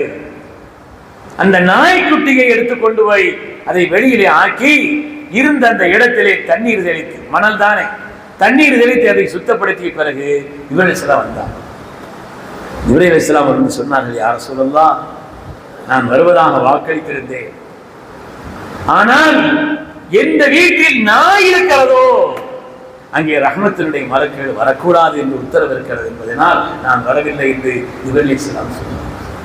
அல்லாஹ்வுடைய ரசூலின் இந்த வழிகாட்டுதலை இஸ்லாமிய சமுதாயம் பெற்றிருக்கிற காரணத்தினால்தான் இன்னைக்கு நாய் கடியினால் இவ்வளவு தொந்தரவு இருந்தாலும் கூட நாய் கடியினால என்னென்ன தொந்தரவுன்னு பத்திரிகையில் திறந்தோட பார்த்தீங்கன்னா ஆச்சரியப்படுவீங்க.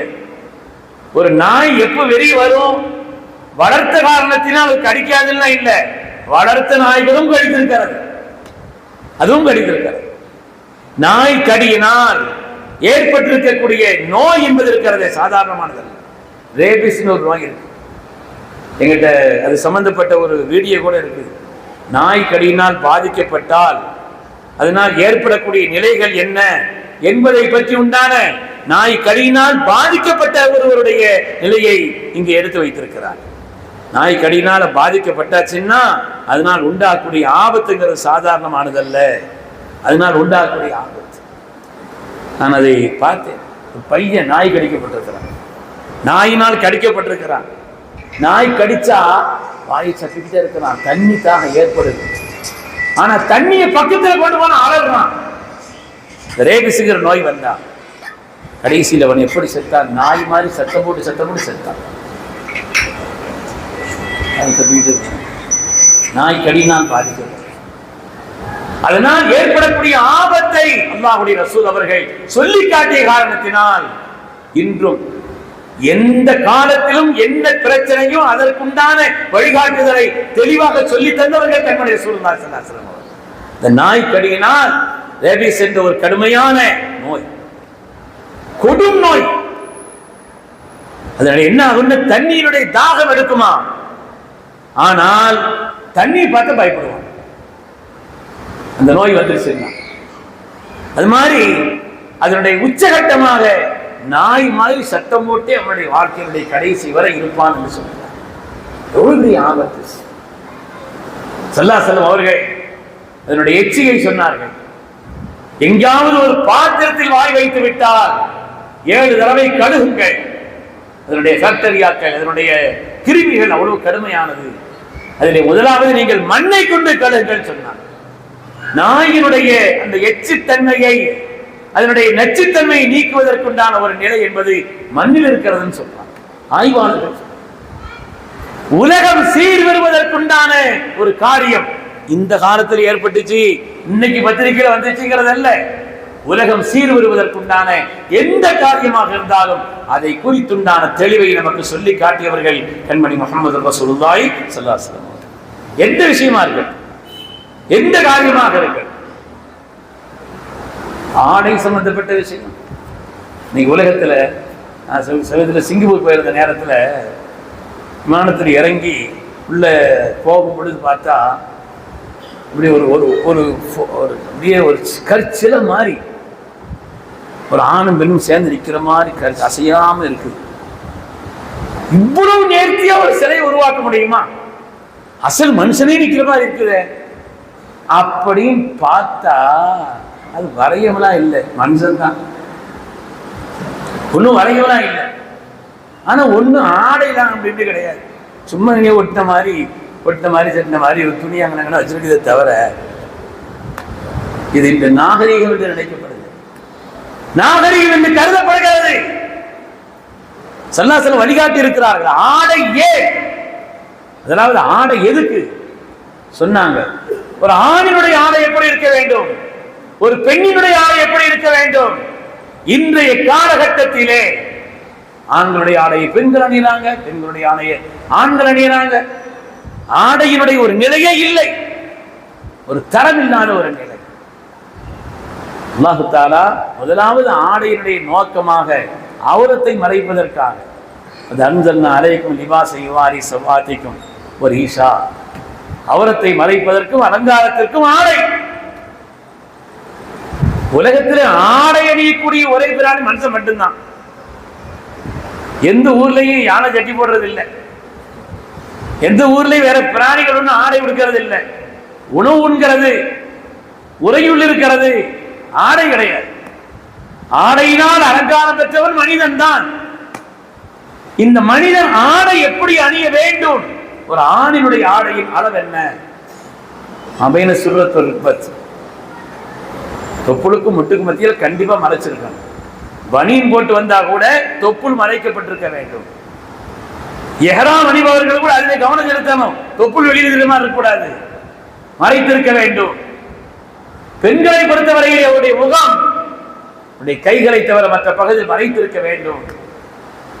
மார்க்கம் சொல்கிறது உடலே அவுரத்து தான். அவங்களை பொறுத்தவரையில மார்க்கம் சொல்லி தந்த அந்த காரியத்தை நாம் பேணும் பொழுது உலகம் சீர்பெறுகிறது.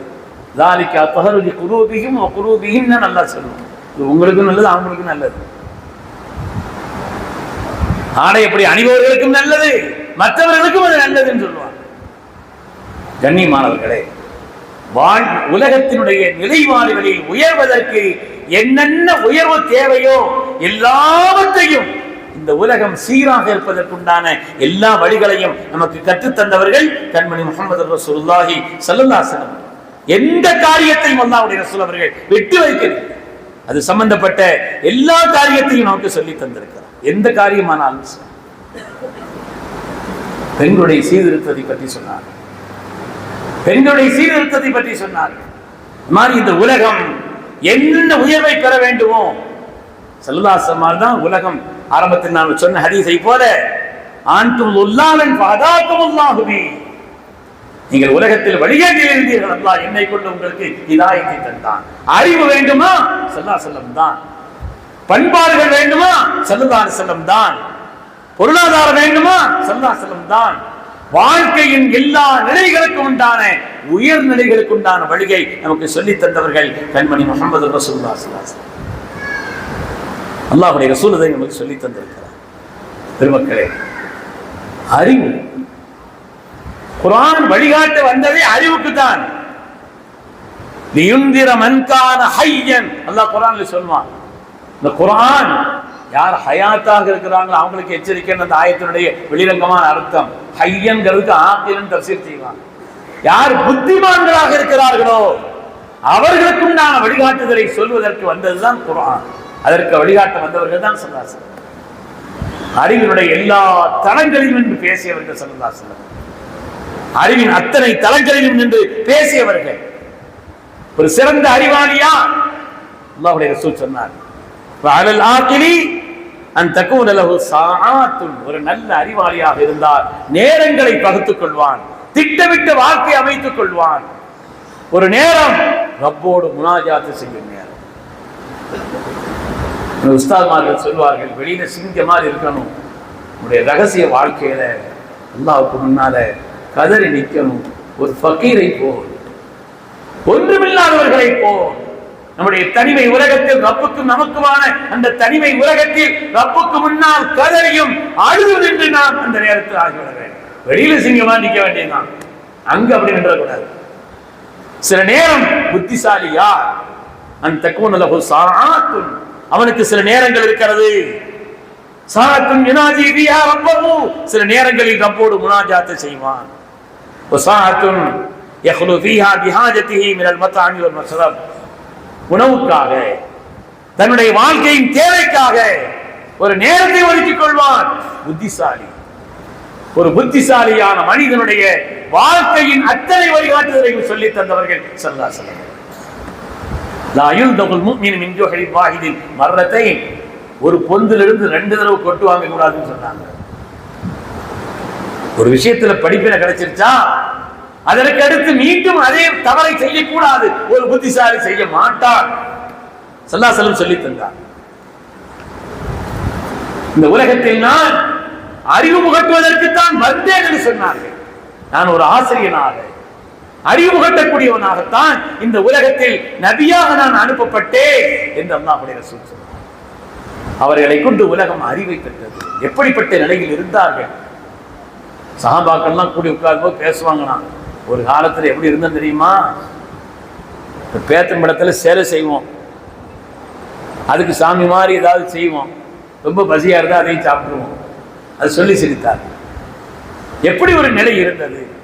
இந்த உலகத்தில் ஒரு சிறந்த அற்புதமான அறிவு புரட்சி ஏற்படுத்தியவர்கள் கண்மணி முஹம்மது ரசூலுல்லாஹி ஸல்லல்லாஹு அலைஹி வஸல்லம். எந்த காரியத்திலையும் அறிவு ரீதியான வாதங்களை, தெளிவுகளை, வழிகாட்டுதல்களை சொல்லி காண்பித்தவர்கள் ஹஜ்ரத் ரசூலுல்லாஹி ஸல்லல்லாஹு அலைஹி வஸல்லம். மார்க்கம் அறிவுக்குள்ள முக்கியத்துவத்தை எப்படியெல்லாம் சொல்லி இருக்கிறது, ஹதீஸ்களை நிரம்ப இருக்கிறது. உலகம் படைக்கப்பட்ட நேரத்தில் ஆதம் அலைஹிஸ்ஸலாமுக்கு அல்லாஹ் கண்ணியம் கொடுத்ததே அல்லம ஆதம் அஸ்மா, அந்த ஆயத்தில் சொல்லுவாங்க, மனிதனுக்குண்டான சிறப்பே இல்முதான், கல்வியை பெறுவதுதான். அது மாதிரி ஒரு கல்வியாளருக்கு பல்வேறு விதமான கட்டுப்பாடுகள் இருக்கிறது. எல்லாரும் மாதிரி இருக்க முடியாது. அல்லாஹ் ஆதம் அலைஹிஸ்ஸலாம் மரத்துக்கிட்ட போகாதீங்கன்னு சொன்னா வெறும் மரத்துக்கிட்ட போகாதீங்கிறது அர்த்தம் அல்ல. கல்வியாளருக்கு சில விதமான கட்டுப்பாடுகள் இருக்கிறது. கல்வியாளருக்கு ஒரு உயர்ந்த கண்ணியம் இருக்கிறது. சுஜூத் செய்ய சொன்னா ஒரு சுஜூதில் கண்ணியம் இருக்கிறது. கல்வியாளரை உலகம் போற்ற வேண்டும். கல்வியாளர்களுக்கு சில விதமான கட்டுப்பாடுகள் இருக்கிறது. மார்க்கம் அதை சொல்லி தந்தது. கல்வியினுடைய அந்தஸ்து என்ன, கல்வியினுடைய மாண்பு என்ன, இதை தேடுவதனுடைய உயர்வு என்ன என்பதை எல்லாம் இந்த உலகத்தில் சொல்லி காட்டி அறிவு புரட்சி ஏற்படுத்தியவர்கள் ரசூலுல்லாஹி ஸல்லல்லாஹு அலைஹி வஸல்லம். உலகம் சீராக இயங்குவதற்கு என்னென்ன தேவையோ எல்லாத்தையும் கற்றுத்தந்தவர். போன வருஷம் மீலாது நபி விழாவில் எங்க ஊர்ல ஒரு கருத்தரங்கம் நடத்தணும். வியாபாரிகளுக்கு ரசூல் எப்படி முன்மாதிரி, பொருளாதார ரீதியான எப்படி முன்மாதிரி, சட்டம் படித்தவர்களுக்கு எப்படி முன்மாதிரி, சட்டம் படித்தவர்களுக்கு எப்படி முன்மாதிரி சொல்லும் பொழுது எல்லா வக்கீல்களையும் கூப்பிட்டுட்டோம். எல்லா வக்கீல்களும் வந்தாங்க. மாவட்டத்தில் உள்ள கிட்டத்தட்ட ஒரு 300 லட்சம் வக்கீல்கள் அந்த கூட்டத்தில் கலந்துக்கிட்டாங்க. வக்கீல்களுக்கு எப்படி செல்லாதன வழிகாட்டி, வியாபாரிகளுக்கு எப்படி வழிகாட்டி. பக்கத்தில் உள்ள டவுன்ல உள்ள வியாபாரி சங்க தலைவர் சொன்னார், முகமது நபி அவர்கள் வியாபார ரீதியாக இப்படிப்பட்ட ஒரு வழிகாட்டுதலை சொல்லி தந்திருக்கிறார் என்று இங்கே சொல்லப்பட்ட செய்திகளை நான் முதலாவது இப்படியெல்லாம் செய்தி சொல்லப்படும் என்று நான் தெரிந்திருந்தால் அவ்வளவு வியாபாரி கூட்டு வந்திருப்பேன் சொன்னார். சோம்பி இருக்கவோ பிறர் உழைப்பில் வாழவோ மார்க்கம் அனுமதிக்கவில்லை. இஸ்லாமிய பொருளாதாரம் என்ன, நபிகள் நாயகம் கற்றுத்தந்த பொருளாதார நிலைகள் என்ன, அதில் அவர்கள் ஏற்படுத்திய மாற்றங்கள் என்ன என்பதை பற்றி இந்த உலகம் தெளிவுபடுத்தி சொல்லியிருக்கிறார். அறிவு ரீதியாக, பொருளாதார ரீதியாக, பண்பாடு ரீதியாக இந்த உலகத்தில் உயர்ந்த குணத்தை கற்றுத்தந்தவர்கள்.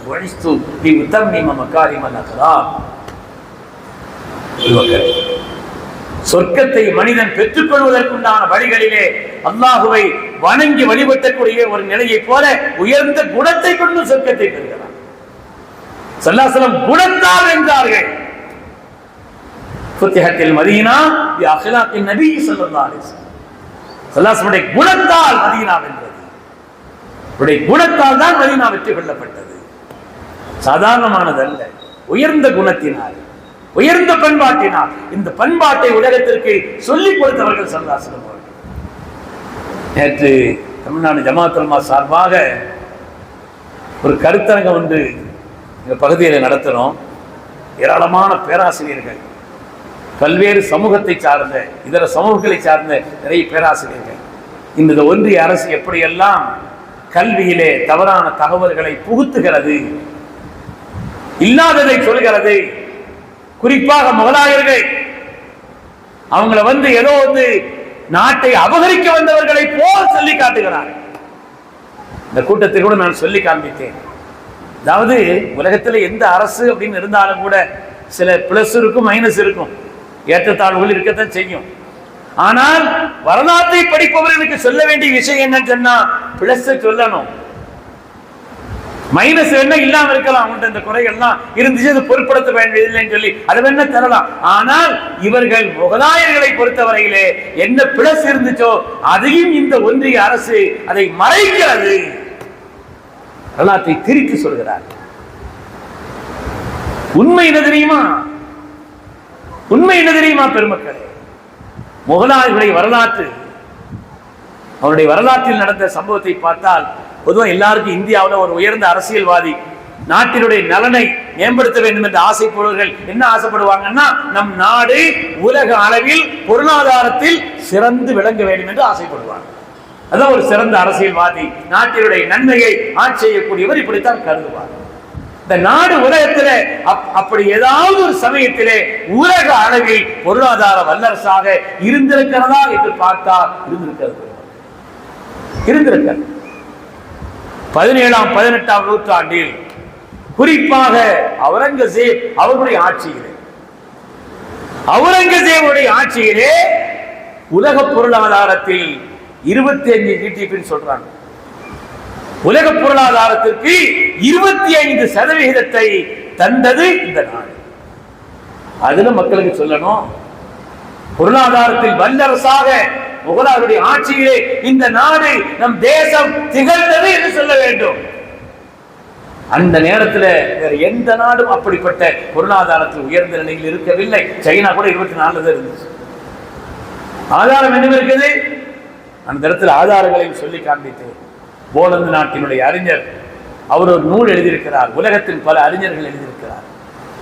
அதுவெல்லாம் ஸல்லல்லாஹு அலைஹி வஸல்லம் கற்றுத்தந்த பண்பாடு, அவர்கள் கற்றுத்தந்த உயர்நிலை. அதன் விளைவாக நாட்டினுடைய பொருளாதாரத்தை அவ்வளவு மேம்பாடுடையவர்கள் ஆக்கினார்கள். ஆங்கிலேயர்கள் இந்திய நாட்டுக்கு வந்தாங்க. எங்க பொருள் வளம் இருக்குமோ அங்கதான வியாபாரத்துக்கோ அல்லது ஒரு கொள்ளை அடிப்பதற்கோ போகணும்னா கூட பணம் இருந்தா தானே போவாங்க. நாடு அவ்வளவு செழுமையாக இருந்த அந்த காலகட்டத்தில் தான் நாட்டினுடைய பொருளாதாரத்தை அபகரிப்பதற்கும் சுரண்டுவதற்கும் ஆங்கிலேயர்கள் இங்கு வந்தாங்க. இங்கிருந்து அந்த நேரத்தில் இங்கிலாந்துல வந்து பொருளாதார உயர்வுங்கிறது 4% இருந்துச்சான். இங்கிருந்து அவர்கள் கொள்ளையடித்து சென்று அதற்கு பிறகு இந்தியாவுடைய பொருளாதாரத்தினுடைய அந்த தரம்ங்கிறது கீழே இறங்கிச்சு. இங்கிலாந்தினுடைய பொருளாதாரம் ஏறிச்சு. 4% இருந்து 8% கூடுச்சு. அதனால்தான் ஆக்ஸ்போர்ட் யூனிவர்சிட்டியில போய் திருவனந்தபுரத்தினுடைய எம்பி சசி தரூர் அவர்கள் பேசினார்கள், எங்கள் நாட்டில் இருந்து 44 டிரில்லியன் பொருளாதாரத்தை அபகரித்து இங்கே கொண்டு வந்து சேர்த்திருக்கிறீர்கள், நீங்க முறையா எங்களுக்கு திரும்ப தரணும்னு சொன்னார்.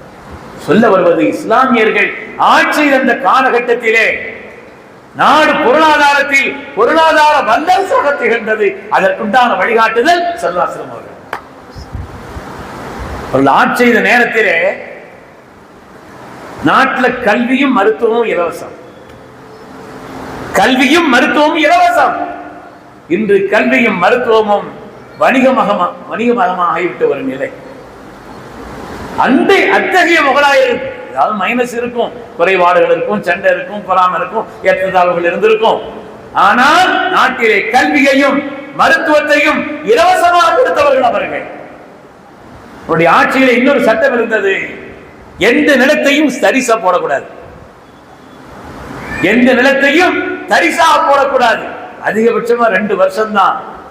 அப்படி தரிசாக போட்டிருந்தால் அந்த நிலத்தை எடுத்து யார் இதிலே உற்பத்தி செய்கிறார்களோ அவர்கள் கொடுத்து விடுவார். இப்படி நாட்டை பொருளாதார ரீதியாக முன்னேற்றி இருக்கக்கூடிய அந்த வரலாறுகளை படிக்கக்கூடிய தலைமுறைக்கு, வளர்ந்து வரக்கூடிய தலைமுறைக்கு அந்த வரலாற்றை சொல்லும் பொழுதுதானே நமது நாடு இவ்வளவு உயர்ந்த நிலைக்கு வர வேண்டும் என்ற ஆசை அவர்களுக்கு இருக்கும். அப்படி செய்த அந்த வரலாறை எல்லாம் மறைத்து விட்டு அதற்கு மாற்றமாக இந்த வரலாற்றை திரிவு செய்து எழுதுகிறார். இவர்கள் இப்படிப்பட்ட வரலாற்றையும் உருவாக்கினார் என்று சொன்னால் அதற்கும் அடிப்படை காரணம் முஹம்மது ரசூலுல்லாஹி ஸல்லல்லாஹு அலைஹி வஸல்லம். அறிவு ரீதியாக இந்த உலகத்தில் புரட்சி ஏற்படுத்தினார்கள், பொருளாதார ரீதியான புரட்சி ஏற்படுத்தினார்கள், குணங்களிலே மகத்தான புரட்சி. ஸல்லல்லாஹு அலைஹி வஸல்லம் வெற்றி கொண்டதனுடைய ரகசியமே குணங்கள் தான், குணங்களால் தான். நாம் எல்லாம் அறிந்த வரலாறுகள் தான். மஸ்ஜித் நபவிக்கு ஒரு ஆள் வந்தாரு, ஒரு கிராமவாசி வந்து நேர பள்ளியினுடைய ஓரத்தில் நின்றுட்டு சிறுநீர் கழிக்க ஆரம்பித்து விட்டார். எல்லாரும் சத்தம் எல்லாம் சரி விரட்டாது, அது விரட்டாது, முதல்ல இருந்து முடியட்டும் அந்த மனுஷன், அது தடுக்கிறாதீங்க, அது முடியட்டும். என்னுடைய ஆசிரியர் பெருந்தகை சங்கைக்குரிய பிஎஸ்சி அதில் சொல்லுவாங்க, அதில் ஏதாவது ஒரு ஆபத்து வந்து அந்த மனுஷனுக்கு உயிர் போயிடுச்சுன்னா நீங்க அவ்வளோ பேர் கொலை செய்த குற்றம் வந்துருங்கன்னு சொல்லுவாங்க. அசத் பாஷையில் சொல்லுவாங்க வாணியில். அதனால முதல்ல அந்த மனுஷன் இருந்து முடியட்டும், அதற்கு பிறகு அதற்குண்டான நிவர்த்தி என்னன்னு பாருங்க. அதற்குண்டான நிவர்த்தி வரணும் இல்லை, மணல் தரை தான், தண்ணீரை ஊற்றி அதை சுத்தம் பண்ணுங்க. அவரை கூப்பிட்டு சொன்னாங்க, இது அல்லாஹ் வந்து எதுக்கு இருக்கும், அவனை இபாதத் செய்வதற்கு உண்டான இடம், இது இப்படிப்பட்ட இடம் அல்லன்னு சொல்லிட்டு அவருக்கு பக்குவமா சொல்லி காமிச்சாங்க. அவரால் இஸ்லாமானவர்கள் மாத்திரம் 300 பேர் எழுதுறாங்க. அவரால் இஸ்லாமானவர்கள் மாத்திரம் 300 பேர் குணத்தில் புரட்சி செய்தவர்கள் ஸல்லல்லாஹு அலைஹி வஸல்லம் உலகத்தையே மாற்றி காண்பித்தார். அறிவு ரீதியாக, பொருளாதார ரீதியாக, பண்பாடு ரீதியாக, குண ரீதியாக உலகத்தில் மகா பெரிய மாற்றத்தை ஏற்படுத்தியவர்கள் ஹஜ்ரத் சய்யிதுனா முஹம்மது ரசூலுல்லாஹி ஸல்லல்லாஹு அலைஹி வஸல்லம். ஆனால் அருமையானவர்களே, இப்படி வரலாறு நம்ம படிக்கணும். யார் ஸல்லல்லாஹு அலைஹி வஸல்லம்? இன்று உலகம் ஆச்சரியப்பட்டு இருக்கிறது. உலகத்திலே வந்த சீர்திருத்தவாதிகள் அவர்கள் எல்லாம் திகைத்து போய் நிற்கிறார்கள். யார் இந்த முஹம்மது ஸல்லல்லாஹு அலைஹி வஸல்லம்? இவர்கள் ஏற்படுத்திய சாதனை, அவங்களுடைய எந்த துறையை எடுத்தாலும் சாதனை தான். எந்த நிலை எடுத்தாலும் உலகம் சீர் பெறுவதற்குண்டான எல்லா வழிகாட்டுதலையும் இந்த உலகத்தில் சொன்னார்கள். அல்லாஹ்வுடைய ரசூல் இல்லை என்று சொன்னால் இந்த உலகம் சீர் பெற்றிருக்க வேண்டிய அளவிற்கு, உயர்வு பெற்றிருக்க வேண்டிய அளவுக்கு உயர் பெற்றிருக்காது என்றுதான் சொல்லுங்கள். அதனாலே அப்படிப்பட்ட உயர்வை நடைமுறைப்படுத்தி காட்டியவர்கள் ஹஜ்ரத் ரசூலுல்லாஹி ஸல்லல்லாஹு அலைஹி வஸல்லம் அவர்கள். உண்மையான பெருமக்களே, முதல் நாளாக கண்ணியமானவர்களே, இன்ஷா அல்லாஹ் அடுத்த நாட்களில் பெரிய அறிஞர்கள் எல்லாம் உங்களுக்கு தொடர்ந்து பேச வருகிறார்கள். ஸல்லல்லாஹு அலைஹி வஸல்லம் பற்றி ஏதாவது ஒரு விஷயத்தை பேசும் பொழுது நம்முடைய மனதில் ஆழ பதிந்து வாழ்க்கையில் பெரிய மாற்றங்கள் ஏற்படுவதற்கு காரணமாக இருக்கும். உங்களுடைய வரலாற்றை கேட்பது ஒரு இபாதத். திக்ருல் நபியா இபாதத். நபிமாருடைய வரலாறுகளை படிப்பது ஒரு இபாதத். மஜ்லிஸ் ஒரு இபாதத்தினுடைய மஜ்லிஸ். சாலிஹீன்களுடைய வரலாறுகளை படிப்பதற்கிறது வாழ்க்கையிலே நம்முடைய பாவங்களை மன்னிப்பதற்கு காரணமானதான் நாம். அதனால ஒப்பற்ற நாயகம் கண்மணி முஹம்மது ரசூலுல்லாஹி ஸல்லல்லாஹு அலைஹி வஸல்லம் உன்னதமான வரலாறுகளை பல கோணங்களில் நாம் தெரிந்து கொள்வதற்கு இத்தகைய ஒரு மகத்தான ஒரு நிலையை வாய்ப்பாக பயன்படுத்திக் கொள்ள வேண்டும் என்று அன்போடு கேட்டுக்கொண்டு, எனக்கு இந்த வாய்ப்புக்காக வேண்டி நான் உடற்பூர்வமாக நன்றி செலுத்தி இந்த வார்த்தைகளை நிறைவு செய்கிறேன். அல்லாஹ் தஆலா இந்த பேச்சை பயனுள்ளதாக அந்த ஆக்கியர் புரிவானாக. கண்மணி ரசூலுல்லாஹி ஸல்லல்லாஹு அலைஹி வஸல்லம் கண்ணியம் நம்முடைய மனதில் ஆழமாக பதிவதற்கும் அவருடைய கண்ணியம் மேலும் நாம் உயர்வதற்கும் அல்லாஹ் தஆலா இந்த நிகழ்வை காரணமாக்கி அருள வேண்டும் என்று துஆ செய்து கொண்டு வாய்ப்புக்கு நன்றி கூறி விடைபெறுகிறேன். ஆஃபிரு தாவானா அல்ஹம்துலில்லாஹி ரப்பில் ஆலமீன்.